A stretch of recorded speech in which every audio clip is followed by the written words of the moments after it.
Welcome to Ajax study online में मैं कल वाले पार्ट को आज फिर से आगे बढ़ाने वाला हूँ। नेक्स्ट पार्ट इसी का हम पढ़ रहे थे। नेक्स्ट पार्ट ये आज पार्ट सेकंड है। पार्ट फर्स्ट में हमने देखा था पाचन क्रिया के पार्ट फर्स्ट वाले में हमने देखा था कि भोजन जो काइम था, ये भोजन का टुकड़ा कहाँ पे छोटी आंत तक में पहुँच जाता है, छोटी आंत में प्रवेश हो जाता है। वहाँ पे अपने को अब पढ़ना था छोटी आंत। बाकी हमने इसके अगले वीडियो में, जो लोग अभी अगला वीडियो नहीं देखे हैं वो देख लें, ये बीच में है, यहाँ से बिल्कुल समझ में नहीं आएगा, तो इसको पूरा पहला वाला वीडियो इसका देखें, ठीक है। और अगर बायोलॉजी की क्लास देखना है बायोलॉजी की, तो उसमें कौन सा पार्ट होगा, ये 19वां पार्ट होगा। अभी जो पुराना पार्ट इसका बना है पाचन तंत्र का, फर्स्ट पार्ट कौन सा होगा, जीव विज्ञान का 19वां पार्ट, और ये 20 पार्ट है। उसी को हमने कंटिन्यू करा और बायोलॉजी का यानी जीव विज्ञान का ये 20वां पार्ट है। 20वां पार्ट, ये दोनों 19 और 20 पार्ट एक साथ देखेंगे तभी समझ में आने वाला है, नहीं तो बिल्कुल कोई भी चीज़ समझ में नहीं आएगा। तो सबसे पहले 19 पार्ट देखें बायोलॉजी का, फिर उसके बाद 20वां पार्ट देखें। ये दोनों 19 और 20 जुड़े हुए पार्ट हैं, है ना। तो ध्यान से, अभी ये बीच में एकदम डायरेक्ट है, बिल्कुल नहीं समझ में आएगा। उसमें हमने क्या पढ़ा, लीवर को पढ़ लिया था, लीवर पढ़ लिया था, पैनक्रियाज पढ़ लिया था यानी अग्नाशय पढ़ लिया था, पैनक्रियाज पढ़ लिया था, ठीक है। लीवर पैनक्रियाज पढ़ लिया था, ओसोफेगस पढ़ लिया था, ठीक है। ये स्टमक पढ़ लिया था।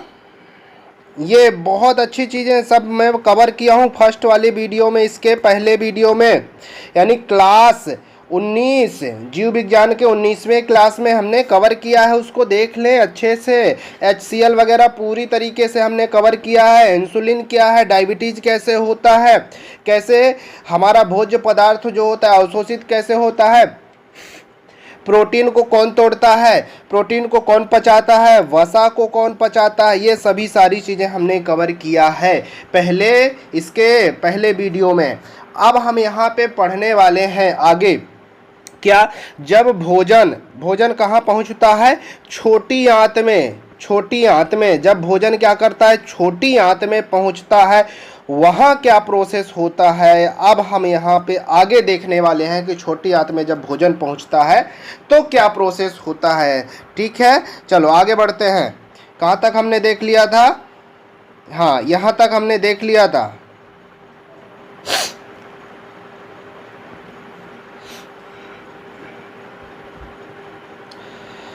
ये क्लियर है, यहाँ तक हमने देख लिया था। ये छोटी आंत में भोजन जब ये प्रवेश करता है, भोजन का टुकड़ा, कार्बोहाइड्रेट या वसा या प्रोटीन सभी इसमें इंक्लूडेड होते हैं, ठीक है।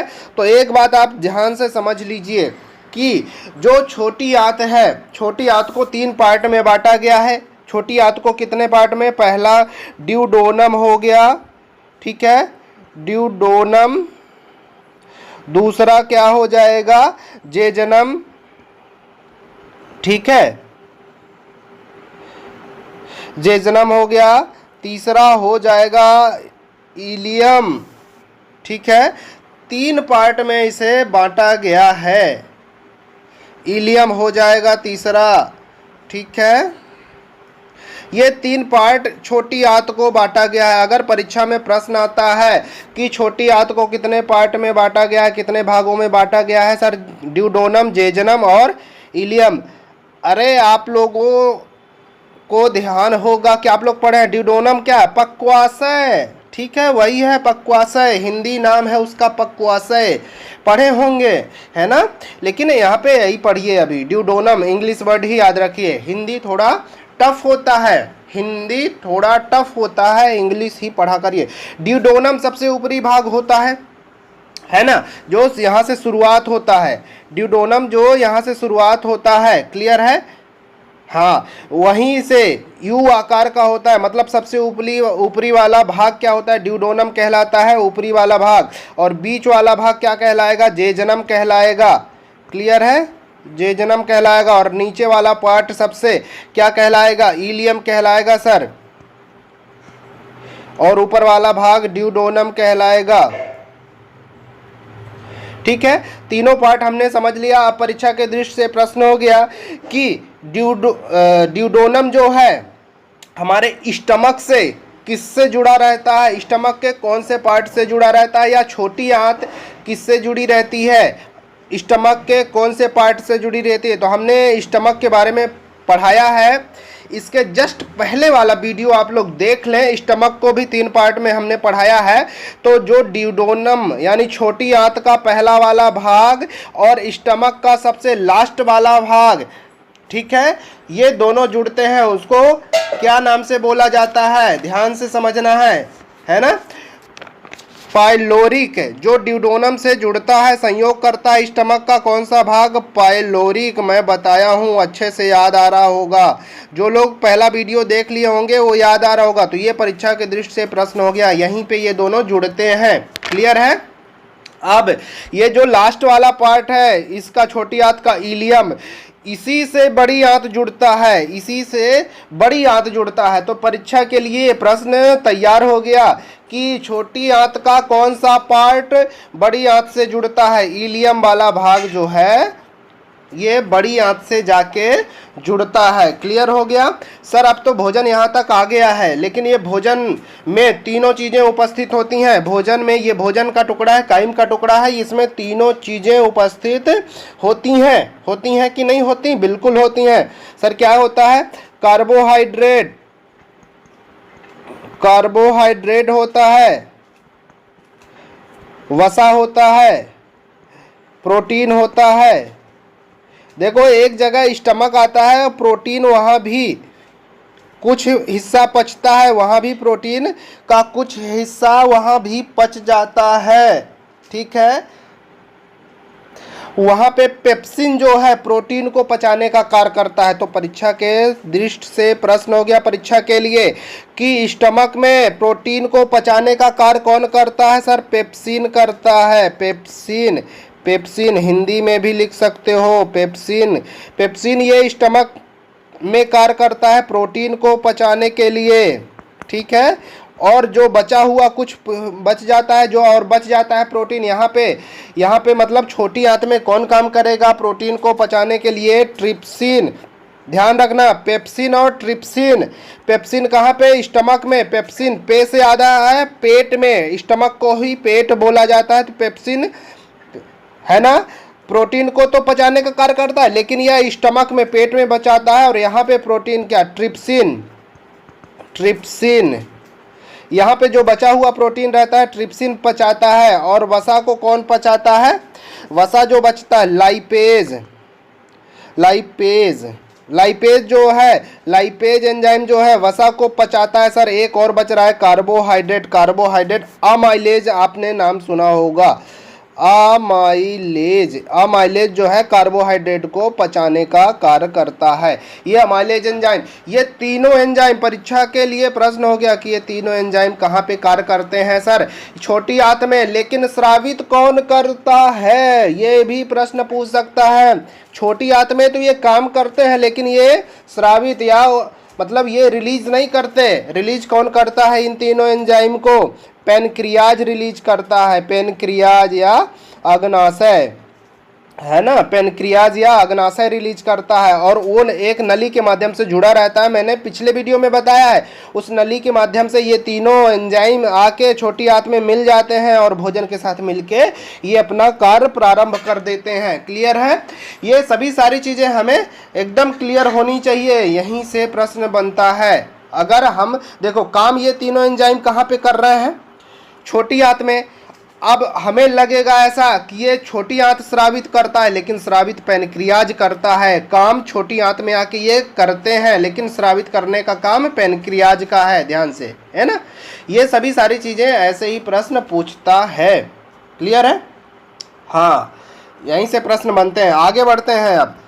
क्लियर है, अब इसमें आपको इंटेस्टाइन विली, ये जो दिख रहा है इसी को इंटेस्टाइन विली बोला जाता है। इसी को ये जो दिख रहा है उंगली नुमा संरचना, ये उंगली नुमा संरचना दिख रहा है ना, इंटेस्टाइन विली इसे बोला जाता है। इंटेस्टाइन या इंटेस्टाइनल विली कुछ भी, या विली बस अपन याद रख सकते हैं। विली, विली का मतलब होता है रसांकुर, है ना। इंटेस्टाइन मतलब आंत, इंटेस्टाइनल यानी आंत, आंत रसांकुर बोला जाता है, रसांकुर, आंत रसांकुर। सर ये आंत रसांकुर क्या है? जो अपन खाना खाते हैं ना उसमें जो अच्छा अच्छा चीज मिला होता है, कार्बोहाइड्रेट, वसा, प्रोटीन, अब वो यहीं पे पाचन होता है। देखो ये टुकड़े टुकड़े में दिख रहे हैं ना, यही सब सारी चीजें हैं। अब यहाँ पे देखना, इसके अंदर यही अवशोषित करता है और हमारे शरीर के विभिन्न हिस्सों तक पहुंचाने का कार्य करता है। इसके अंदर क्या, ब्लड कैपिलरीज उपस्थित होते हैं। ब्लड कैपिलरीज का मतलब ब्लड नलिकाएं उपस्थित होते हैं, दिखाने वाला हूं मैं अभी। ब्लड नलिकाएं इसके अंदर उपस्थित होती हैं और यही अवशोषित करने का कार्य करती हैं। क्लियर है?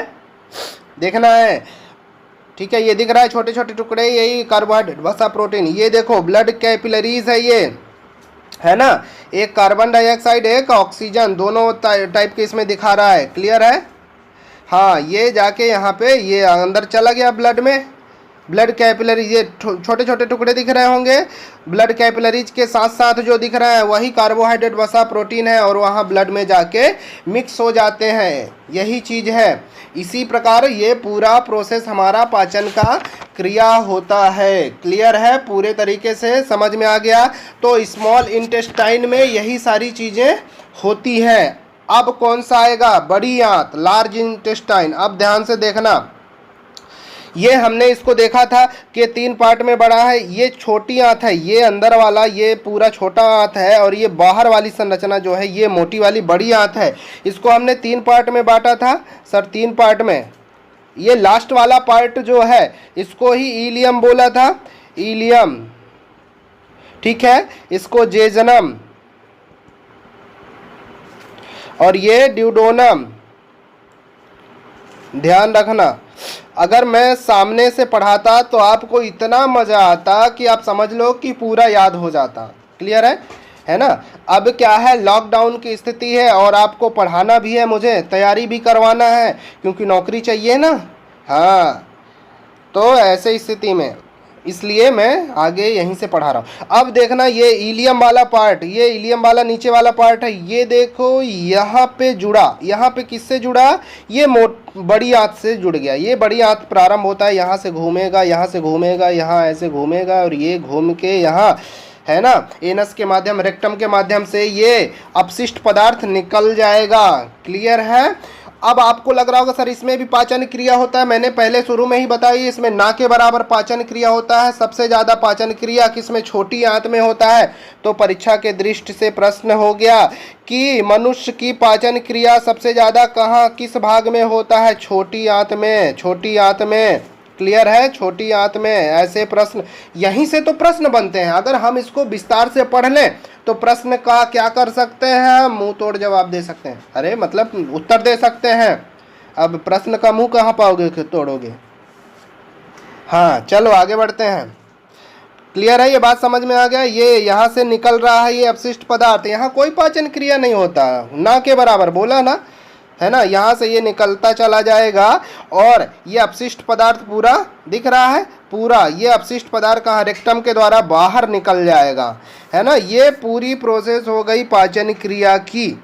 यहाँ से रेक्टम के द्वारा ये बाहर निकल रहा है, दिख रहा होगा, है ना। एक बार हमने पूरा अच्छे से पढ़ लिया, एक बार हमने पूरा अच्छे से पढ़ लिया, ठीक है। अब सर हम क्या करेंगे? जैसा करते आ रहे हैं, नोट्स तैयार करेंगे। क्यों करेंगे सर?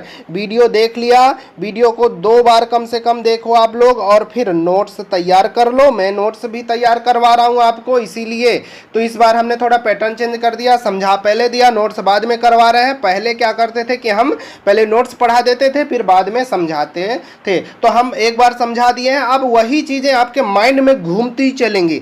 क्या घूमती चलेंगी? जो मैं यहाँ पे बताता चलूँगा ना तो वो आपके घूमते चलेंगे। एक बात ध्यान रखना बेटा, ये वीडियो सेकंड है, यानी ये 20 पार्ट है, बायोलॉजी का 20वां पार्ट है जो अभी चल रहा है।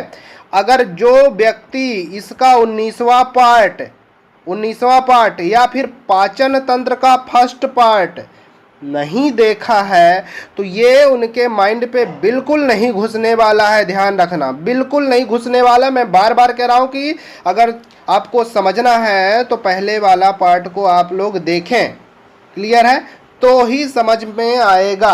अब क्या करूं, क्लास लंबा था इसलिए हमें इसे 2 पार्टों में बांटना पड़ा। ठीक है, चले बढ़ते हैं। भोजन में उपस्थित कार्बोहाइड्रेट, वसा, प्रोटीन, ये सभी इकाइयां आपस में जुड़ी होती हैं। ये जल से प्रतिक्रिया कर छोटे छोटे अणुओं में टूट जाते हैं, बिल्कुल, है ना, और शरीर उन्हें खपने योग्य दशा में परिवर्तित कर लेता है। यही समस्त क्रिया पाचन क्रिया कहलाती है। ये पीएससी में ऐसे ही लिखा जाता है, क्लियर है। हाँ, अतः भोजन के सभी अणुओं को विभिन्न एंजाइमों की सहायता से तथा विभिन्न रासायनिक क्रियाओं द्वारा सरल और छोटे छोटे अणुओं में निम्नीकरण को पाचन कहते हैं। इस क्रिया में भाग लेने वाले तंत्र को पाचन तंत्र कहते हैं। हमने बताया ना कि HCl, है ना, और बहुत सारी चीज़ें एंजाइम जो एमाइलेज, ट्रिप्सिन, पेप्सिन, ये सभी सारी चीज़ें जाके वहाँ भोजन पे मिलती हैं और वहाँ पे पाचन कराती हैं, तब जाके भोजन पचता है। अब इसको पाचन के हिसाब से जो तंत्र हैं उन्हें 2 पार्ट में हम बांट लेते हैं। एक आहार नाल हो गया, दूसरा पाचन ग्रंथियाँ हो गया। पाचन ग्रंथियां में हम आएंगे कि कौन कौन सी। अब किसी को लग रहा होगा सर लीवर पाचन ग्रंथि है कि नहीं है, पैनक्रियाज पाचन ग्रंथि है कि नहीं है। बिल्कुल है, पैनक्रियाज भी पाचन ग्रंथि है क्योंकि ये 3 प्रकार के एंजाइम स्रावित करता है।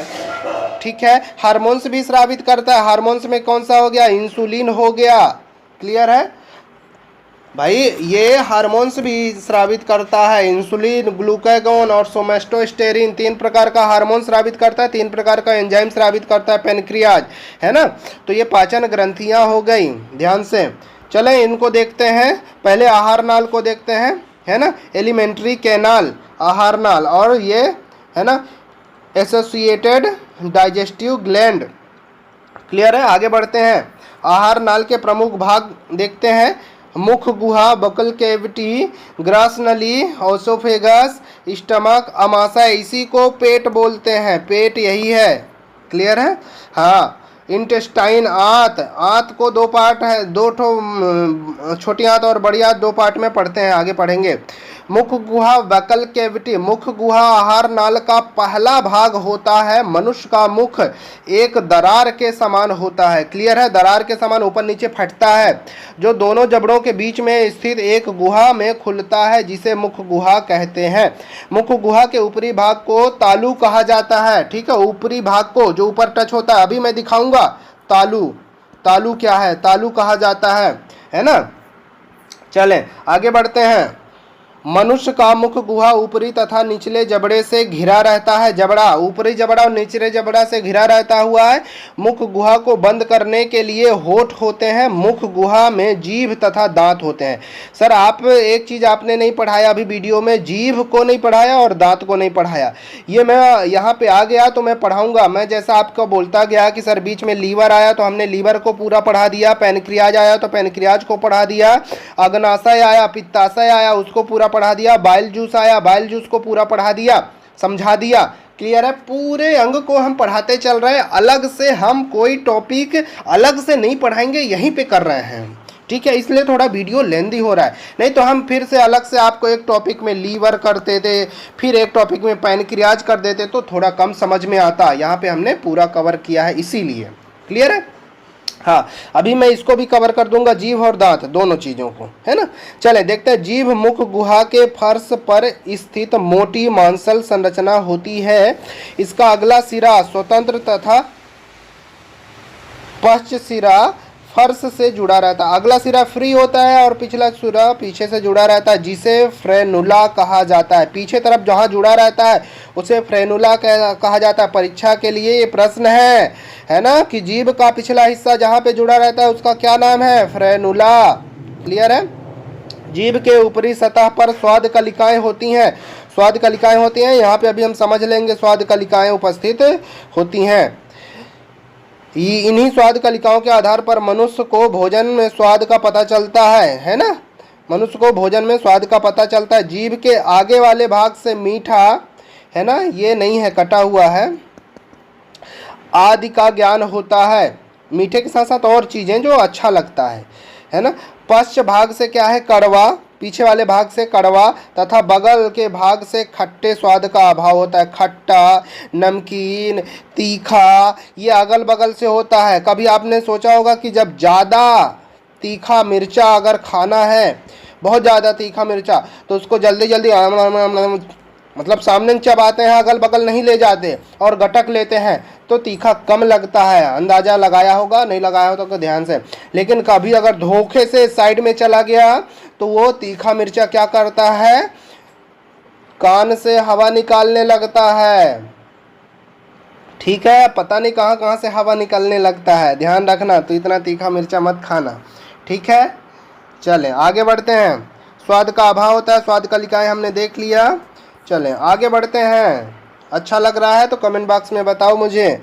लेकिन पहला वीडियो इसका 19वां पार्ट देखने के बाद ही ये समझ में आएगा। मैं बार बार आपको इसीलिए फोर्स कर रहा हूँ कि इसमें मत देखो, कोई मतलब नहीं निकलेगा अगर पहला नहीं देखा तो, ठीक है। चलें, मुख गुहा में जबड़ों में दांतों की पंक्ति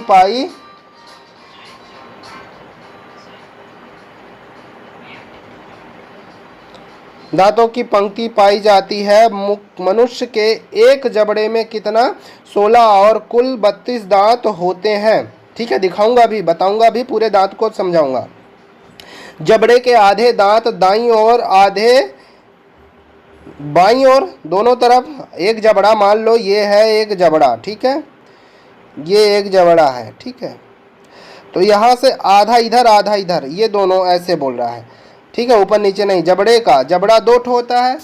एक जबड़े में आधे दांत दाईं ओर और दांत आधे कितना बाईं ओर, दोनों होते हैं। क्लियर है, स्थित होते हैं प्रत्येक जबड़े जिसमें 2 दांत, एक जबड़े की बात हो रही है, प्रत्येक जबड़े में, मतलब एक नीचे वाले पार्ट में 2 दांत क्या होते हैं, इंसीजर का मतलब नहीं बोलते सीजेरियन मतलब चीरने फाड़ने वाले। 2 दांत ऐसे होते हैं चीरने फाड़ने वाले होते हैं।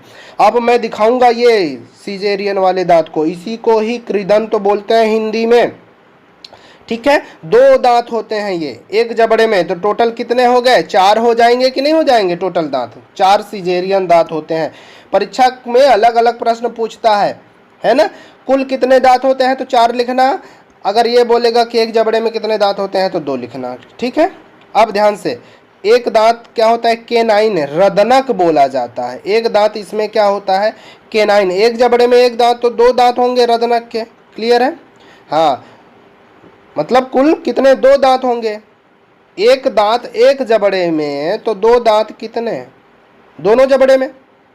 केनाइन, रदनक हिंदी में, ठीक है। 2 दांत अग्र चवर्णक होते हैं, इसे प्रीमोलर कहते हैं इंग्लिश में। अग्र चवर्णक, आगे चाबने वाले, दिखाने वालों। और 3 चवर्णक होते हैं जिसे मोलर कहते हैं। चले आ जाते हैं, दांत को दिखाई देता हूँ, नहीं तो भूल जाएगा, ठीक है, भूल जाएगा। क्लियर है, तो हमें क्या करना है, भूलना नहीं है सर, भूलना नहीं है, हमें पूरे तरीके से पढ़ना है, कंठस्थ करना है। अभी दांत सूत्र भी बताने वाला, मनुष्य का दंत्र सूत्र कभी पढ़ा है, आज मैं पढ़ाऊंगा,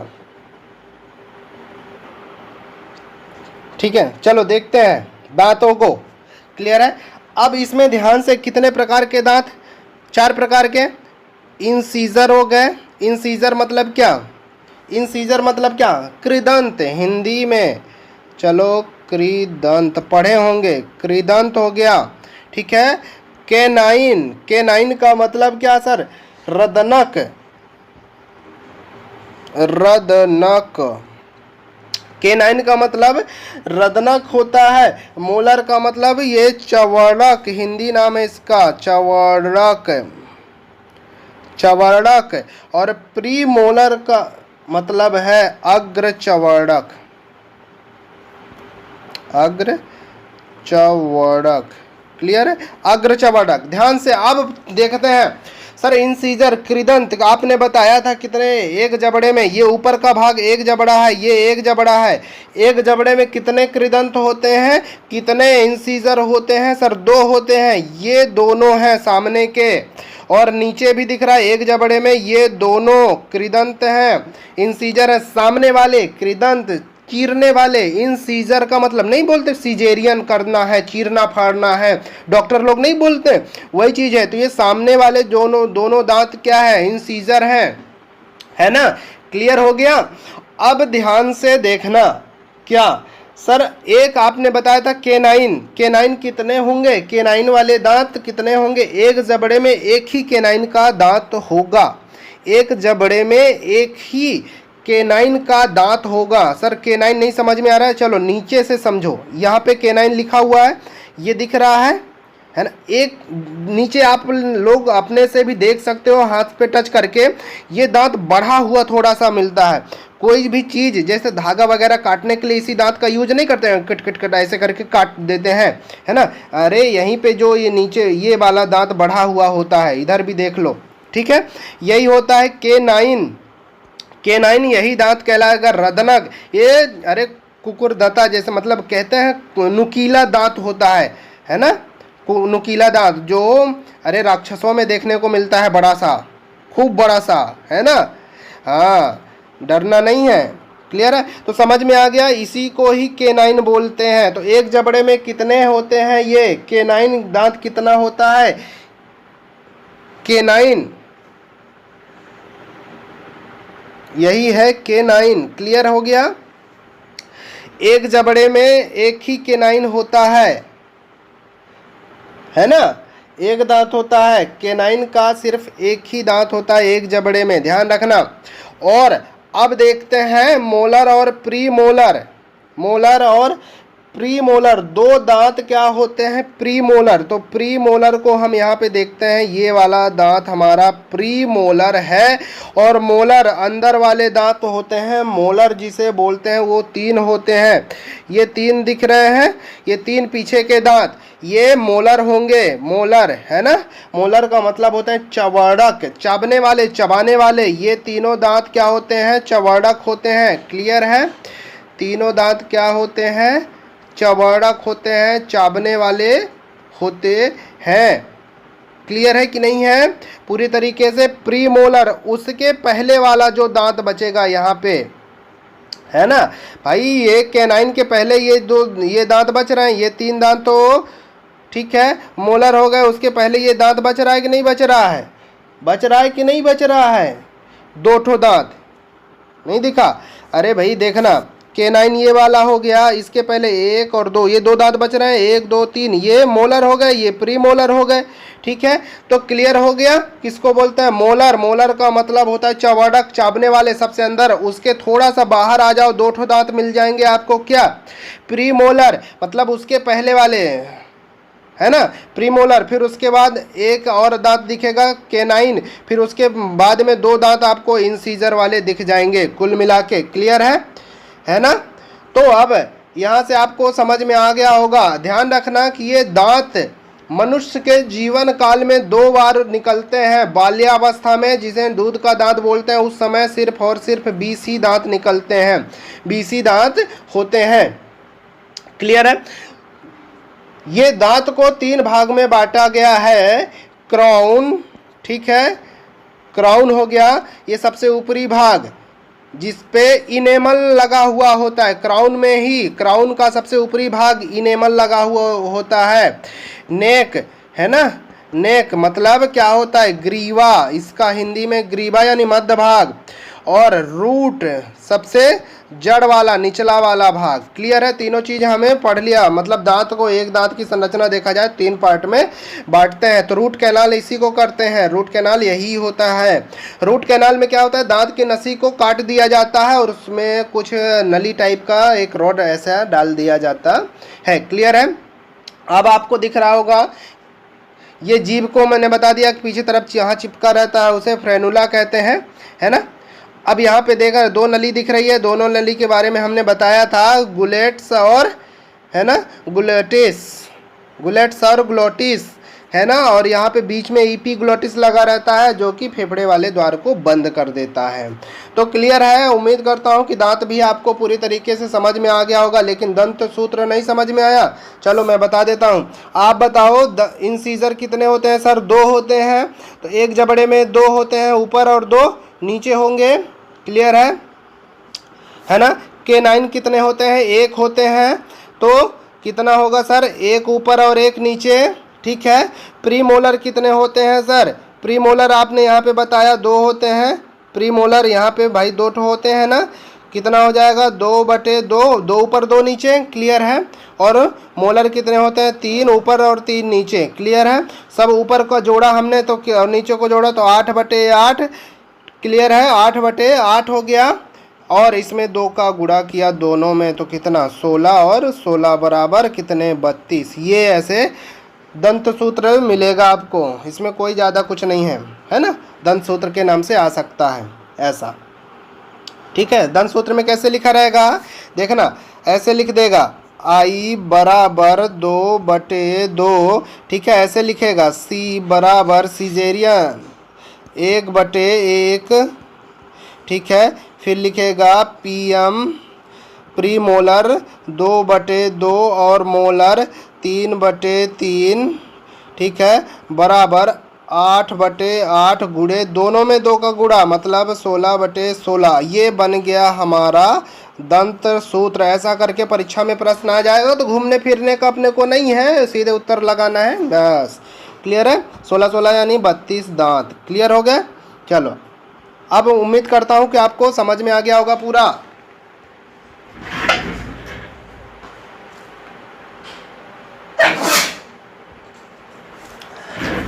अब पुनः वापस आते हैं नोट्स की तरफ। हमने ये पूरे दांत को पढ़ लिया, कंप्लीटली पढ़ लिया, ठीक है।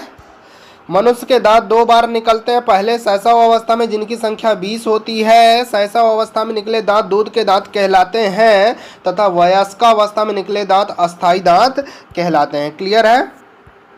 हाँ, मनुष्य दंत सूत्र बता चुका हूं मैं अभी, यही है मनुष्य दंत सूत्र। मनुष्य के दांत 3 भाग में बटे होते हैं, शिखर यानी क्राउन, नेक और रूट। ध्यान से, शिखर, मध्य भाग और निचला भाग, है ना। दांत के ऊपरी हिस्से पर चमकीला भाग होता है जिसे इनेमल कहते हैं। मनुष्य के शरीर का सबसे कठोर भाग है इनेमल। इनेमल मानव शरीर के सबसे ठोस भाग होता है, परीक्षा में पूछ सकता है। मनुष्य मुख गुहा का पिछला भाग ग्रसनी कहलाता है। ग्रसनी मैंने बताया ओसोफेगस, वही है ग्रसनी, है ना। 2 छिद्र होते हैं, इनमें क्या है? 2 छिद्र होते हैं जिन्हें गुलेट्स निगल द्वार और कंठ द्वार ग्लोटिस कहा जाता है, बताया ना। 2 छिद्र होते हैं, वीडियो में दिखाया भी हूँ मैं। तो सर वीडियो में कहाँ पे दिखाए हैं? पहले वाले पार्ट में, इसके पार्ट नंबर 19 बायोलॉजी के 19 और पाचन तंत्र के पहले वाले पार्ट में, ध्यान रखना। कंठ द्वार के आगे एक पतली पट्टी होती है जिसे एपिग्लोटिस कहा जाता है। जो पतली पट्टी होती है, ऐसे जब खाना यहाँ से आता है नीचे तो ये पट्टी ऐसे नीचे की तरफ हो जाती है, और फिर जब खाना चला जाता है तो ये फिर से खुल जाता है, फेफड़े वाला द्वार, है ना। हाँ, यही होता है, यही होता है, ठीक है। हाँ, देख लेना, मैं दिखाया हूँ कैसे ऊपर नीचे होता है एपिग्लोटिस, ढक्कन उसका, है ना। जब अपन खाना खाते हैं तब ये प्रोसेस होता है, इसीलिए खाना खाते समय बोलना नहीं चाहिए।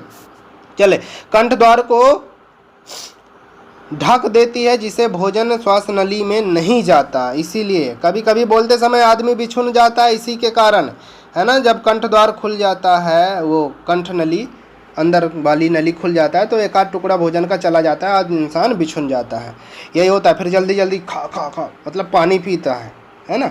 मुख गुहा में 3 ग्रंथियां पाई जाती हैं। मुख गुहा में 3 ग्रंथियां पाई जाती है, बताया हूं मैं, पूरा समझाया हूं। मुख गुहा में वीडियो में दिखाया हूं, तो आप लोग पहला वीडियो देखें। पहला salivary gland, salivary gland saliva स्रावित करता है। सलाइवा में कौन, ये सलाइवा एंजाइम में टाइलिन और आइसोजाइमेज 2 प्रकार के एंजाइम होते हैं, है ना। कौन कौन से एंजाइम? टाइलिन का नाम हमने सुना होगा लेकिन आइसोजाइमेज का नहीं सुना होगा, तो यहाँ पे आइसोजाइमेज भी समझ लो आप। और ये 3 और होते हैं, है ना, है ना। पैरोटाइड ग्लैंड, सब मैक्सिबुलर और सब मैंडिबुलर, ये होते हैं। ठीक है, ये भी परीक्षा में पूछ सकता है कि सब मैक्सिबुलर ग्लैंड कहाँ उपस्थित होता है मनुष्य के, कौन से भाग में, तो मुख में। ठीक है, मुख गुहा में उपस्थित होता है। आइसोजाइमेज कहाँ, कौन स्रावित करता है, सलाइवा ग्लैंड। सलाइवा ग्लैंड क्या है सर, लार ग्रंथि, इसी को बोला जाता है हिंदी में, लार ग्रंथि को ही सलाइवा ग्लैंड बोला जाता है, ध्यान रखना। लार ग्रंथि को हमने अभी तक सुना होगा कि टाइलिन बस स्रावित करता है, लेकिन आइसोजाइमेज भी स्रावित करता है, ध्यान रखना। ठीक है, ये क्या करता है, स्टार्च को पचाने का कार्य करता है, मिल जाता है यहाँ पे। तो आगे बढ़ते हैं। ग्रास नली है ना, ओसोफेगस को हमने बताया, आपको अच्छे से समझाया है, वीडियो में दिखाया भी है, देख लेना पहले वीडियो, फर्स्ट वाला पार्ट। मुख गुहा से लार से सना हुआ भोजन ग्रास नली में पहुंचता है, जहां पर ग्रास नली में सिकुड़न और फैलाव होने लगता है। ग्रास नली जो नली होती है खाना खाने वाला हमारा, उसमें सिकुड़न और फैलाव होने लगता है। ग्रास नली में भोजन का पाचन नहीं होता, ध्यान रखना, भोजन का पाचन यहाँ पे नहीं होता। यह सिर्फ मुख गुहा में छोटे छोटे स्टार्च को, जिसे काइम कहा जाता है, उसे स्टमक में पहुंचाने का कार्य करता है, पहुंचाता है। काइम के पहुंचते ही से पहले स्टमक अपने आप को तैयार कर लेता है। तैयार करने का क्या मतलब, HCl वगैरह रिलीज करने लगता है पहले से ही, है ना, तैयार हो जाता है कि मैं तैयार हूँ, आ जाओ खाने, मतलब खाना आ जाओ तुम, मैं तुम्हें पचाने के लिए तैयार हूँ। अब ये है स्टमक, स्टमक को ही पेट बोलते हैं, मैं बार बार बता रहा हूँ आपको। ठीक है, अमाशय बाई, ये अमाशय स्टमक का हिंदी है अमाशय नाम, बाईं ओर स्थित होता है। इसकी लंबाई लगभग 30 सेंटीमीटर होती है, ध्यान रखना। लगभग इसकी लंबाई कितनी होती है सर, 30 सेंटीमीटर होती है। परीक्षा के लिए प्रश्न हो गया कि स्टमक की लंबाई कितनी होती है, लगभग 30 सेंटीमीटर। आगे बढ़ते हैं। स्टमक को कितने भाग में बांटा गया है, 3 भाग। मैं दिखाया भी हूँ कैसे 3 भाग में बांटा गया है, पाइलोरिक, फंडस और कार्डियक। पाइलोरिक, फंडस और कार्डियक, ये कार्डियक हो गया। कार्डियक का सिर्फ यही वाला भाग, कार्डियक क्या काम करता है, यहाँ पे द्वार का काम करता है। ये सिर्फ और सिर्फ दरवाजे की तरह कार्य करता है, जो ये काइम के रूप में भोजन आ रहा है यहाँ प्रवेश होता है, इस फिर ये दरवाज़ा बंद हो, इसलिए लगा रहता है कि ये खाना पुनः वापस ना चला जाए, इसलिए ये यहाँ पे काम करता है रोकने का, है ना, कार्डियक। फिर है फंडस। फंडस यहाँ से, इसके बाद यहाँ से ये और यहाँ तक का भाग, ये फंडस कहलाता है। फिर ये वाला शेष वाला भाग पाइलोरिक कहलाता है। परीक्षा में कई बार प्रश्न पूछा है कि पाइलोरिक वाला भाग, जो स्टमक या पेट का पाइलोरिक वाला भाग रहता है, छोटी आंत के किस हिस्से से जुड़ा रहता है, ड्यूडोनम से। बता चुका हूँ मैं अभी, ड्यूडोनम से, है ना। आंत को भी, छोटी आंत को भी 3 भाग में बांटा गया, ड्यूडोनम, जेजनम और इलियम। चले वो तो मैं पढ़ा चुका, अभी शुरू में दिखा भी चुका हूँ, है ना। चलो अभी आगे आएगा बता दूंगा। ठीक है, ये हमने देख लिया। ये क्या है, पेनक्रियाज है, पेनक्रियाज है। ये गाल ब्लाडर है यानी पित्ताशय, और ये लीवर है, ध्यान रखना। लीवर ही, लीवर का काम क्या है, हमारे ब्लड में जो बिलुबिरिन और बिलुबर्डिन नामक 2 वर्णक पाए जाते हैं।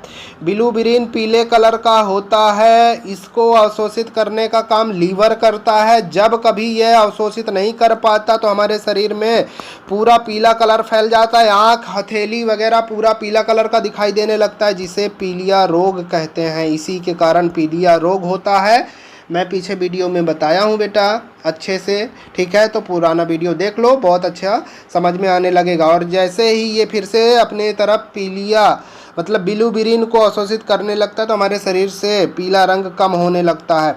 और सर ये अवशोषित करने के बाद जो बिलुबिरिन को पीला रंग अवशोषित करता है वो इस थैली में लेके भर देता है, गाल ब्लाडर, इसको बोला जाता है पित्ताशय। ठीक है, पित्ताशय। अब इसमें क्या भरा रहता है, पित्त रस भरा रहता है। पित्त रस आपने नाम सुना होगा, बाइल जूस इसको इंग्लिश में बोला जाता है, बाइल जूस भरा रहता है।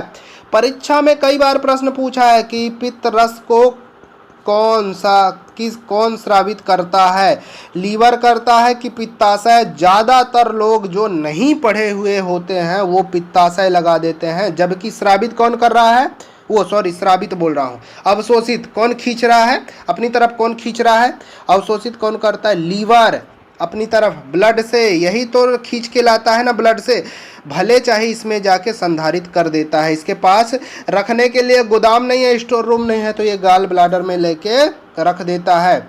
ये कि पित्ताशय कौन से रंग का होता है? पीले वो सॉरी ये हरे रंग का थैली दिखाई देता है, हरे रंग का, है ना। पीले कलर का पैनक्रियाज होता है, ध्यान रखना, है ना। पैनक्रियाज पीले कलर का होता है, पित्ताशय पीला नहीं होता, है ना।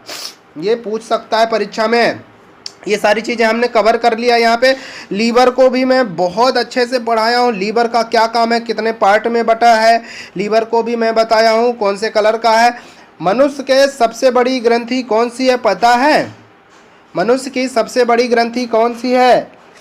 लीवर ही है, ठीक है। मनुष्य की सबसे बड़ी ग्रंथि लीवर ही है। 1.5 किलो से 2 किलो के आसपास इसका वजन होता है। और दूसरी बड़ी ग्रंथि कौन सी है? दूसरी बड़ी ग्रंथि कौन सी है? पैनक्रियाज, ध्यान रखना, ये पैनक्रियाज दूसरी बड़ी ग्रंथि है, ये नहीं है ग्रंथि गाल ब्लाडर, ये तो एक थैली है ना। दूसरी बड़ी ग्रंथि पैनक्रियाज है, दिख भी रहा होगा, है ना। हाँ, ये बहुत सारी चीज़ें हमने कवर किया है पहले वाले वीडियो में, वहाँ देख लो और यहाँ भी देख लो, बहुत मज़ा आ जाएगा आपको। एकदम पाचन तंत्र से लगभग आपके 200 से 300 क्वेश्चन तैयार हो जाएंगे, है ना, ऐसे। और ऑप्शनल जो पढ़ते हैं ऑप्शन से बिल्कुल नहीं समझ में आने वाला है, समझ लो। चलें, जब भोजन मुख गुहा के द्वारा ग्रास नली से होते हुए काइम के रूप में स्टमक यानी पेट में आता है, तो यहाँ पर कार्डियक, मैं बताया ना अभी, कार्डियक वाले भाग में एक दरवाज़ा लगा होता है, जहाँ से काइम के रूप में स्टार्च जो भोजन आता है, स्टार्च भोजन स्टमक में आ जाता है। यह दरवाज़ा इसलिए होता है क्योंकि स्टमक का खाना पुनः ग्रास नली में वापस ना चला जाए। क्लियर है? अब ये दरवाज़ा उनमें नहीं होता होगा, पशुओं में, गाय बैल में, वो अपना करते हैं ना भोजन पचाने के लिए, वहाँ मुंह में ले जाते हैं, फिर से चाबते हैं, फिर अंदर करते हैं, फिर से ले जाते हैं, फिर से चाबते हैं, फिर अंदर ले, उसमें नहीं होता होगा, इसलिए वापस चला जाता है। मनुष्य में होता है। चलो देखते हैं, आगे बढ़ते हैं। जैसे भोजन स्टमक में प्रवेश होता है, उसमें क्या होता है? HCl मिल जाता है। स्टमक के दीवारों पर, है ना, स्टमक के दीवारों पर कॉलमर एपिथेलियम कोशिकाओं का स्तर होता है। कॉलमर एपिथेलियम का कोशिकाओं का स्तर होता है। खाली पेट के म्यूकस लेयर में श्लेष्म यानी राग परत पाई जाती है। राग परत, म्यूकस का ही हिंदी नाम श्लेष्म है, श्लेष्म है ना, श्लेष्म कोशिका, इसमें कोई वो दिक्कत नहीं है। म्यूकस रस रिलीज करता है, उसमें क्या पाया जाता है? राग की परत पाई जाती है। ये परत क्या काम करता है? HCl से सुरक्षा प्रदान कराता है। HCl थोड़ा सा भाई ये जब बैक्टीरिया को नष्ट कर सकता है, तो हमारे पेट के दीवार को यानी स्टमक के दीवार को भी नुकसान पहुंचा सकता है। जब बैक्टीरिया मारने की क्षमता है इसमें, तो पहुंचा सकता है, लेकिन क्यों नहीं पहुंचाता? क्योंकि यहाँ पे म्यूकस रिलीज करता है, म्यूकस रस रिलीज करता है, वो सुरक्षा प्रदान करता है और राग की परत पाई जाती है। तो ये HCl से सुरक्षा प्रदान करता है कि हमारे आंत की दीवार को कुछ ना हो। आगे बढ़ते हैं। कॉलमर एपिथेलियम का यह स्तर जगह जगह पर अंदर की ओर धंसा रहता है। ध्यान रखना, कॉलमर एपिथेलियम का यह स्तर अंदर की ओर जगह जगह धंसा रहता है। इन धंसे भागों की कोशिकाएं गैस्ट्री ग्लैंड यानी जठर ग्रंथि का निर्माण करती हैं। जो कॉलमर एपिथेलियम की कोशिकाएं हैं तो जठर ग्रंथि का निर्माण करती हैं। ध्यान रखना, परीक्षा में प्रश्न पूछता है कि जठर ग्रंथि किन कोशिकाओं से मिलकर बनी होती है? तो एपिथेलियम कोशिकाओं से मिलकर बनी होती है। ठीक है, ये ग्रंथियां अमाशय से जठर रस का स्रावण करती हैं। अमाशय से जठर रस को स्रावण करती हैं। इसी को आंत रस कहा जाता है। आंत रस का पीएच मान कितना होता है? 8। अब पीएच मान 8 होता है तो ज़्यादा क्षारीय होगा, और जब क्षारीय होगा क्या होगा? हमारे दीवारों को नुकसान पहुंचाएगा। तो उसमें राग की परत पाई जाती है दीवारों पे, इसलिए वो नहीं नुकसान पहुंचा पाता। आगे पढ़ते हैं। जठर ग्रंथि की कोशिकाएं कितने? जठर ग्रंथि की कोशिकाएं 3 प्रकार की होती हैं। बहुत वेरी मोस्ट ध्यान से, पहला म्यूकस सेल श्लेष्मा कोशिकाएं, यही है म्यूकस सेल। यही श्लेष्मा रिलीज करती हैं, श्लेष्म रस रिलीज करते हैं, म्यूकस है ना रस रिलीज करती हैं, यही काम है। पेरिएटल या ऑक्जेंटिक सेल, ये पेरिएटक ऑक्जेंटिक सेल बहुत वेरी मोस्ट ये HCl रिलीज करता है। परीक्षा में HCl बहुत ही मोस्ट है, हाइड्रोक्लोरिक एसिड है ये, वो हाइड्रोक्लोरिक अम्ल, ठीक है, हाइड्रोक्लोरिक अम्ल है। ये क्या काम करता है, ये कौन रिलीज करता है, ऑक्जेंटिक सेल जो होते हैं वही रिलीज करते हैं ये, ठीक है, वही रिलीज करते हैं। क्लियर हो गया। चीफ और जाइमेजन सेल, ये मुख्य जाइमेजन सेल होते हैं। मतलब अगर परीक्षा में प्रश्न पूछ जाए जठर ग्रंथि किन कोशिकाओं से मिलकर बनी है, म्यूकस, पेरिएटर और चीफ सेल, ये तीनों से मिलकर बनी होती हैं, है ना। क्लियर हो रहा होगा। अब आगे बढ़ते हैं। इन तीनों से जो रस स्रावित होता है उसे मिलाकर जठर रस कहते हैं। जठर रस में HCl, म्यूकस और पेप्सिनोजेन तीनों चीज़ें स्रावित होती हैं, है ना। पेप्सिनोजेन, सर ये जाइमेजन सेल है ना, यही पेप्सिनोजेन स्रावित करता है। म्यूकस तो म्यूकस करेगा, HCl एक्जेंटिक होगा, तीनों का हमने बता दिया, ऑक्जेंटिक, है ना। अब HCl का स्रावण ऑक्जेंटिक सेल करता है। यह HCl पेप्सिनोजेन को क्या करता है, यहाँ पे HCl जो है पेप्सिनोजेन को क्या करता है, पेप्सिन में बदल देता है। मैं बताया अभी, आगे भी बताया हूँ, है ना। पेप्सिन में बदलता है और पेप्सिन फिर क्या करता है, पेप्सिन में बदल देता है। यह पेप्सिन अमाशय के अंदर प्रोटीन पर कार्य करता है, उसे पेप्टोन में बदलता है। पेप्सिन पर का वो प्रोटीन पर कार्य करके उसे पेप्टोन में कन्वर्ट कर देता है। एक बार प्रोटीन पर यहाँ काम करता है कौन, पेप्सिन, और एक बार छोटी आंत में काम करेगा कौन काम करता है प्रोटीन पे, ट्रिप्सिन काम करता है। काम करने का मतलब उस पर पचाने के लिए सहयोग करते हैं, है ना। HCl जीवाणुनाशक का भी कार्य करता है तथा भोजन के साथ आने वाले जीवाणुओं को नष्ट कर देता है। क्लियर है। म्यूकस रस म्यूकस सेल से निकलता है जो स्टमक के आंतरिक दीवार तथा जठर ग्रंथियों को HCl से सुरक्षा प्रदान करता है। मैं बता चुका हूँ, ठीक है, ये चीज़ें। हाँ, अब आते हैं आगे। काइम अमाशय के पाइलोरिक छिद्र के द्वारा, अमाशय को 3 भागों में, स्टमक को 3 भागों में बांटा गया है। लास्ट वाला कौन सा है, पाइलोरिक, और सर्वप्रथम पहला कौन था, कार्डियक, बीच में फंडस था, है ना। तो काइम अमाशय के पाइलोरिक छिद्र के द्वारा छोटी आंत स्मॉल इंटेस्टाइन में चला जाता है। मतलब अगर परीक्षा के लिए प्रश्न आ जाए कि पाइलोरिक और स्मॉल इंटेस्टाइन जुड़े रहते हैं, यही वाला भाग जुड़ा रहता है, स्टमक का पाइलोरिक और स्मॉल इंटेस्टाइन का ड्यूडोनम जुड़े रहते हैं। क्लियर है। इंटेस्टाइन, छोटी आंत को हमने वीडियो में पढ़ाया है अभी इसी वाले में, और अब यहाँ पे नोट्स बनवा रहे हैं आपको। मनुष्य की आंत को 2 भागों में बांटा गया है, स्मॉल इंटेस्टाइन और लार्ज इंटेस्टाइन, बड़ी आंत और छोटी आंत। स्मॉल इंटेस्टाइन को पढ़ते हैं स्मॉल इंटेस्टाइन। इसका प्रारंभिक भाग यू के आकार का होता है, इसे ड्यूडोनम कहते हैं। इसकी लंबाई लगभग कितना, 25 सेंटीमीटर होती है, जबकि बीच वाले भाग को जेजनम कहा जाता है। सबसे नीचे वाले भाग को इलियम कहा जाता है। स्मॉल इंटेस्टाइन के भीतरी सतह पर उंगली नुमा संरचना होती है, रचनाएं पाई जाती हैं, जिन्हें इंटेस्टाइन विली कहा जाता है, आंत्र रसाकुर कहा जाता है। मैंने इसी वीडियो में आपको इंटेस्टाइन विली, आंत्र रसाकुर के बारे में बताया, उंगली नुमा संरचना बताया। यही भोज्य पदार्थों को अवशोषित करता है, कार्बोहाइड्रेट, वसा और प्रोटीन को अवशोषित करके ब्लड में मिला लेता है, ठीक है, यही काम करता है। मैंने दिखाया भी है आपको इंटेस्टाइन विली, इसलिए इस हिसाब से परीक्षा के दृष्टि से विली बहुत ही मोस्ट है, आंत्र रसाकुर। क्लियर है। अब इसमें कोई दिक्कत है क्या, 3 भाग में बांटा गया है, तीनों भाग यहाँ पे हैं, याद हो गया, ठीक है। आगे बढ़ते हैं।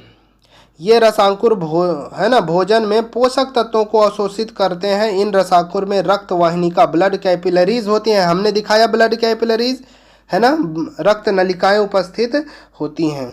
ड्यूडोनम तथा स्टमक के मोड़ के मध्य पैनक्रियाटिक डक्ट पाया जाता है। सर ये पैनक्रियाटिक डक्ट क्या है, अरे पेनक्रियाज यानी जो हिंदी में अग्नाशय बोला जाता है। अग्नाशय दूसरी बड़ी ग्रंथि है। पेनक्रियाटिक डक्ट का मतलब एक नली को बोला जाता है।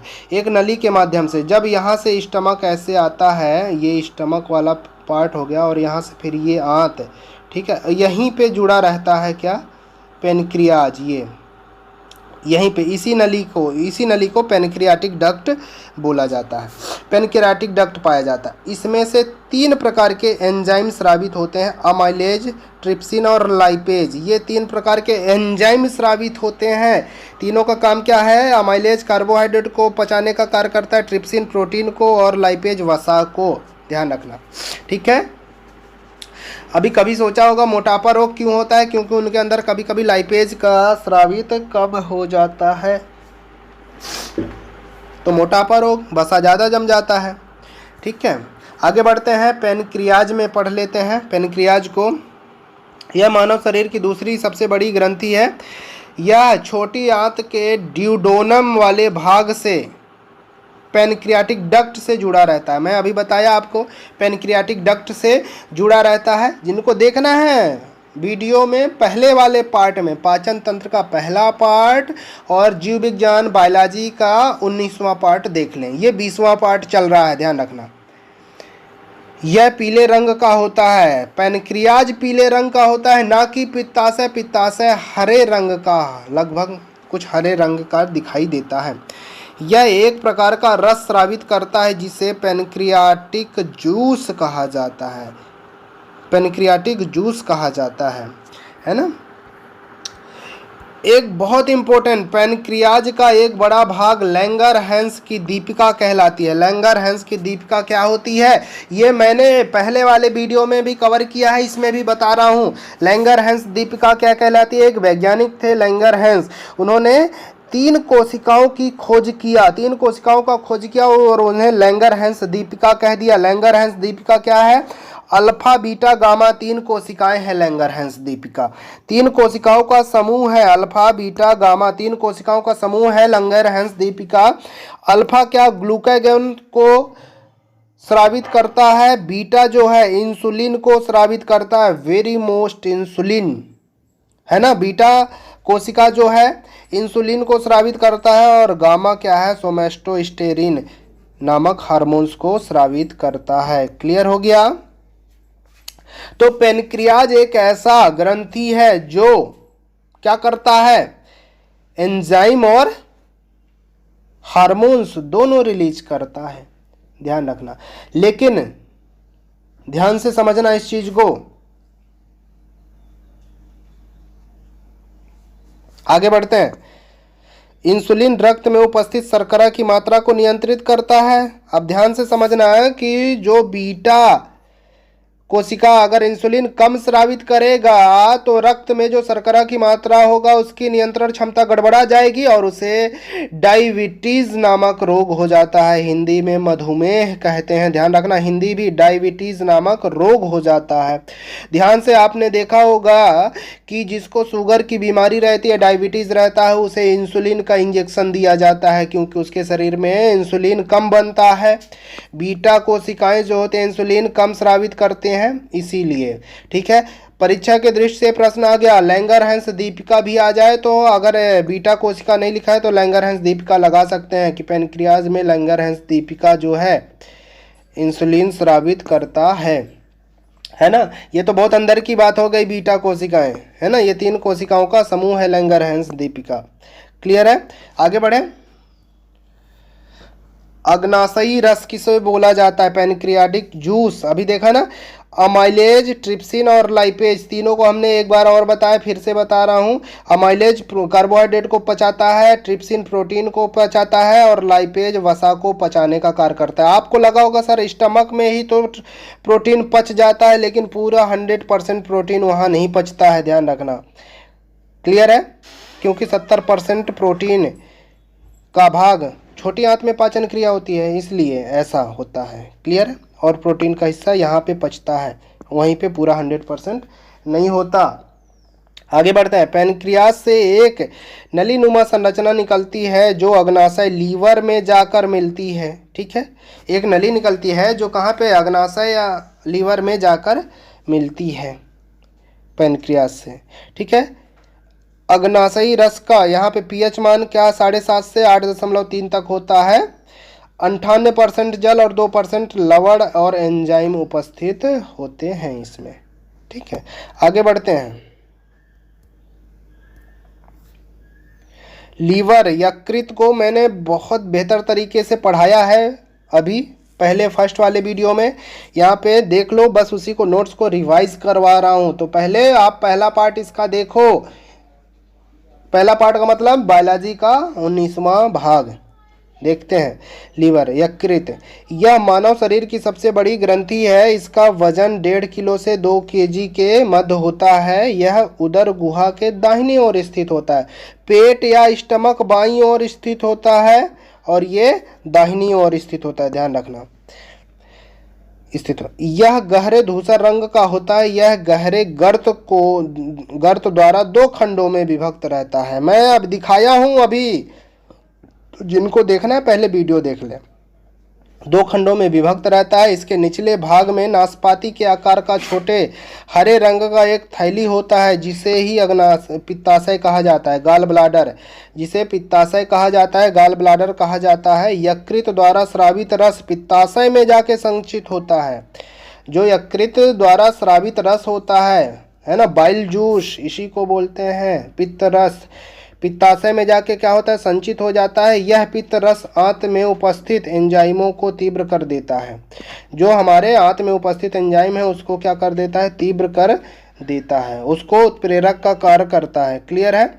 अब परीक्षा के दृष्टि से प्रश्न हो गया कि लीवर किसको स्रावित करता है, वो स्रावित बोलता हूँ, हाँ, यकृत द्वारा कौन सा रस स्रावित किया जाता है, पित्ताशय द्वारा। अवशोषित, ये बिलुबिरिन को अवशोषित करता है ब्लड से। ठीक है, पीले रंग का पदार्थ को, और अवशोषित करने के बाद फिर पित्त रस स्रावित करता है। पित्त रस कहाँ जाके संचित हो जाता है, पित्ताशय में, है ना, ध्यान रखना। चले आगे बढ़े।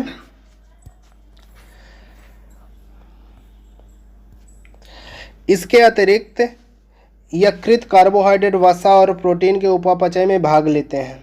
ठीक है, तथा जीव विषों टॉक्सिन को विष प्रभावहीन कर देता है। जो टॉक्सिन विष बनते हैं हमारे शरीर में उसको खत्म करने का कार्य करता है।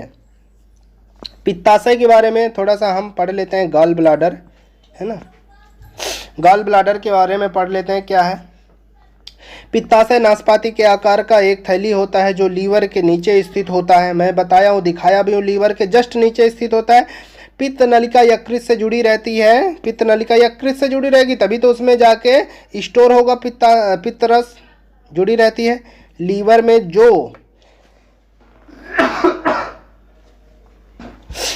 में जो पित्त रस का निर्माण होता हुआ पित्त नलिका के माध्यम से ड्यूडोनम पक्वाशय में आ जाती है। ठीक है, जो पित्त रस बनता है वो ड्यूडोनम में आ जाता है, छोटी आंत में आ जाता है, छोटी आंत में आ जाता, छोटी आंत में आ जाता है। ठीक है, अब हम बाइल के बारे में, बाइल जूस को भी थोड़ा देख लेते हैं। पित्त रस, पित्ताशय तो देख लिया है ना, उसके अंदर जो जूस भरा है उसके बारे में थोड़ा सा पढ़ना है। यह पीले रंग का क्षारीय द्रव होता है। इसका पीएच मान 7.7 होता है। तो परीक्षा के लिए प्रश्न हो गया कि पित्त रस का पीएच मान कितना होता है, 7.7, यानी बाइल जूस का पीएच मान। ठीक है, इसमें 85% जल तथा अन्य वर्णक पाए जाते हैं।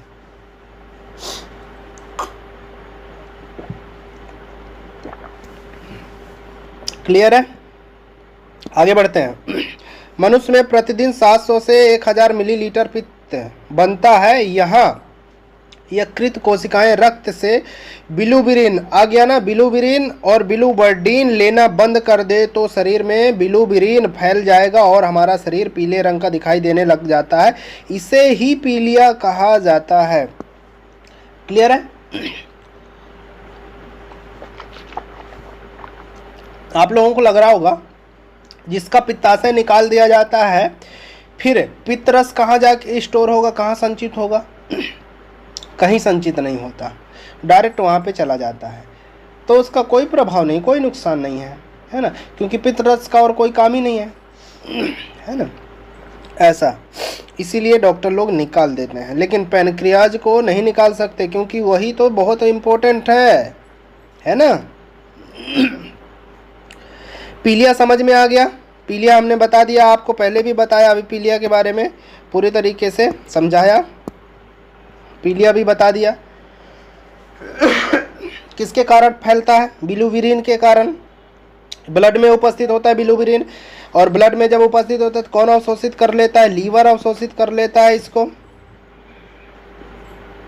अवशोषित करके पित्ताशय यानी गाल ब्लैडर में स्टोर कर देता है, जिसे पित्तरस बोला जाता है ना। ऐसे ही प्रश्न बनते हैं। बड़ी आंत, अब है बड़ी आंत। छोटी आंत हमने पढ़ लिया, बड़ी आंत में क्या था? कुछ नहीं था। छोटी आंत का अगला भाग बड़ी आंत में खुलता है, ठीक है। बड़ी आंत भी दो भागों में विभक्त होता है, कोलोन और मलाशय, बस रेक्टम जिसे बोलते हैं। कोलोन और मलाशय में विभक्त होता है। छोटी आंत और बड़ी आंत के बीच में एक छोटी सी नली होती है जिसे सीकम कहा जाता है।